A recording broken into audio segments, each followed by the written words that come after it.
በአንድ ወቅት በትንሽ መንደር ውስጥ ታሚ የሚባል ልጅ ይኖር ነበር። ወርቅም ሆነ ትልቅ ሀብት አልነበረውም፣ ግን አንድ ልዩ ስጦታ ነበረው። በትንሽ የቀርከሃ ዋሽንት ታሚ በወንዙ ዳር ካለው አሮጌው ዛፍ ስር በጣም ጣፋጭ የሆኑትን ዜማዎች ይጫወታል። ወፎች ለማዳመጥ ይቆማሉ፣ እናም ቢራቢሮዎች በአየር ላይ ይጨፍራሉ። አንድ ቀን የንጉሱ መልእክተኛ ረጅም ጥቅልል ይዞ ወደ መንደሩ ደረሰ። ይህን ስሙ! ታላቁ ንጉስ በምድር ላይ ያለውን ምርጥ ሙዚቀኛ ይፈልጋል። በደንብ አስማታዊ ዜማ የሚጫወት ሁሉ በንጉሳዊ ቤተ መንግስት ውስጥ ቦታ ያገኛል።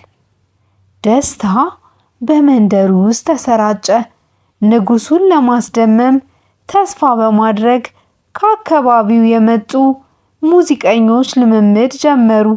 ከመካከላቸው አንድ ሀብታም ሙዚቀኛ የሀገር ልብስ ለብሶ የወርቅ በገና ተሸክሞ ታሚን አይቶ ሳቀ።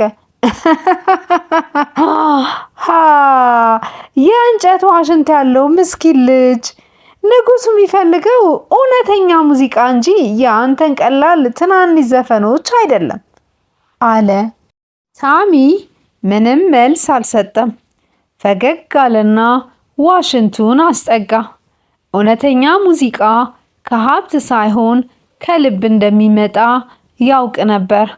በዚያ ምሽት ታሚ ወደ ወንዙ ዳርቻ ሄዶ ድንጋይ ላይ ተቀመጠና አይኑን ጨፍኖ ዋሽንት ይነፋ ጀመር። እሱ ሲጫወት አንድ አስማታዊ ነገር ተከሰተ። ነፋሱ በዛፎቹ ውስጥ ሹክሹክታ ያሰማል። ወንዙ እንደ ብር አንጸባርቋል።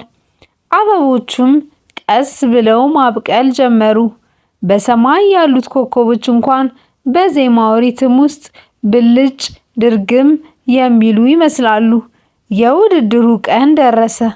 ከየሀገሩ የመጡ ሙዚቀኞች ለማሸነፍ ተስፋ በማድረግ በንጉሱ ፊት ተጫወቱ።